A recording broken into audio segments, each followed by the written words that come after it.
I want to touch on some inspirational stories, some anecdotes. Let's bring this to life. Stevie, there's no one better than an amazing story. I loved our episode so much. But I wanted to move to you. When we think about inspiring stories or personal experiences of like overcoming challenges related to balancing motherhood in your career, what's one or two that come to mind for you? Yeah, you know, it's so interesting because Jess really touched on this idea of that feeling of being fake at times and having to put on a mask. And I really deeply struggled with that for years when my daughter was younger. I had started this sales career and I already felt so completely out of my element. I had this weird gaming background and like all this backstory that I was trying to push as far away as possible. And then not only was I a mom, I was a single mom, and I just was honestly doing everything in my power to hide it. And I would like do anything at work. I set no boundaries. If there was like a trip or an opportunity or something coming up, my answer was always yes.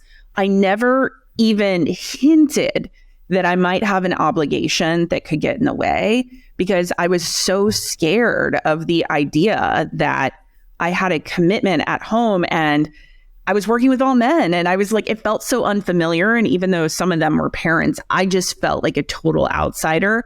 But I doubled down on that myself by pretending it wasn't there. So I would literally, like, if I had to go on a trip and I was a single mom, I would like fly people in from all over the country to watch my daughter. At one point, I flew her mother-in-law in from Canada to stay with her. And like, I would never mention these things to the people I worked with.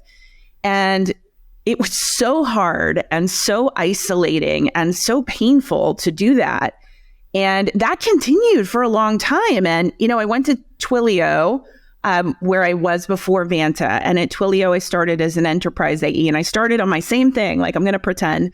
But I had this incredible sales leader, shout out Allison Welch, who is also now a CRO over at Neo4j. Allison was amazing, and she really championed my career there. And the first time she promoted me at Twilio, you know, I had been crushing it as an AE, and she wrote this incredible note. She said, you know, I want to tell more of your story, like about who you are.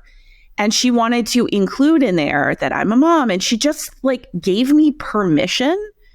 And from that point forward, everything felt different because I felt seen as a full human. And like Jess said, I embraced it and I ran with it and I felt empowered in a very different way. And from that point forward, I have never stopped doing that because it actually brings me back to the very beginning of my sales career. I had this amazing mentor, Matt Golden, and Matt, he was so hard on me and he taught me so many lessons. And the most valuable one was that when you're selling to people, you're selling to humans. And if you are vulnerable and you show your weaknesses and you show all aspects of your humanity, you actually give the other person permission to also not be perfect. And that has stuck with me 20 years on. And I think it's what people who aren't parents can do for parents in the workplace is be real. Just be human, and everybody's got commitments. Like, be real about what your commitments are. Be real about not feeling great. And in doing that, you will give permission to everybody around you to also be real.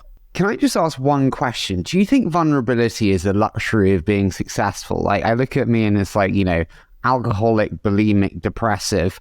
I would never have been that honest. I wonder why I'm single. I would never have been that honest when I was not so successful like earlier in my career.